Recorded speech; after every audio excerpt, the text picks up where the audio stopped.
دو قسم کے mind set ہوتے ہیں, ایک گروتھ مائنڈ سیٹ, ایک fix mindset. Fix mindset ہے کہ مجھے نہیں آتا, گروتھ مائنڈ سیٹ ہے کہ مجھے ابھی نہیں آتا, مجھے آ جائے گا. تو یہ سب چیزیں ڈیولپ ہوتی ہیں پریکٹس کرنے سے. اچھا, یہ ساری ہیبٹس ہیں جو آپ ڈیولپ کرتے ہو بائی ڈوئنگ پریکٹس. تو اگر تو آپ اپنے کسی بھی ینگ لرنر کے اندر آپ یہ کریکٹر ٹریٹس ڈیولپ کر دیتے ہیں تو ان کے لیے پھر یہ بہت آسان ہو جاتا ہے خود سے لرن کرنا, کیونکہ ان کے اندر وہ ایک چیز جو ہوتی ہے کہ مجھے نہیں آتا ہے, وہ چیز ان میں سے نکل جاتی ہے.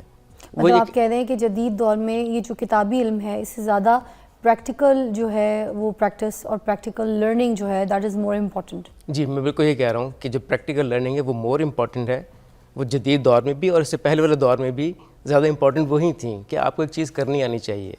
ایک ہوتا ہے خالی آپ نے پڑھ لیا, you not talking about the ratification. Yes, آپ نے رٹا لگا کے امتحان دے کے آپ آگے چلے گئے, ٹھیک ہے, ٹھیک ہے نا. ایک ہوتا ہے کہ آپ نے ایک چیز کر کے دکھائی ہے, آپ نے ماسٹری پروو کی ہے کہ مجھے یہ دیکھو مجھے چیز کرنی آتی ہے. پھر خالی کرنی نہیں آتی, میں اس چیز کو چیلنج بھی کر سکتا ہوں. ہو سکتا ہے میں اس میں کوئی غلطیاں نکال لوں, ہو سکتا ہے کوئی پرانا ایکسپیریمنٹ جو ہم صدیوں پرانے ایکسپیریمنٹ ابھی بھی ہم کرتے ہیں فزکس کیمسٹری میں, ہو سکتا ہے کہ وہ صحیح نہ ہو. لیکن آپ کی سوچ تو ایسی ہو نا, اتنی کریٹیکل آپ سوچ سکتے ہو کہ یہ جو ہم کر رہے ہیں شاید ہی صحیح نہ ہو. آپ you should be able to challenge those experiments as well.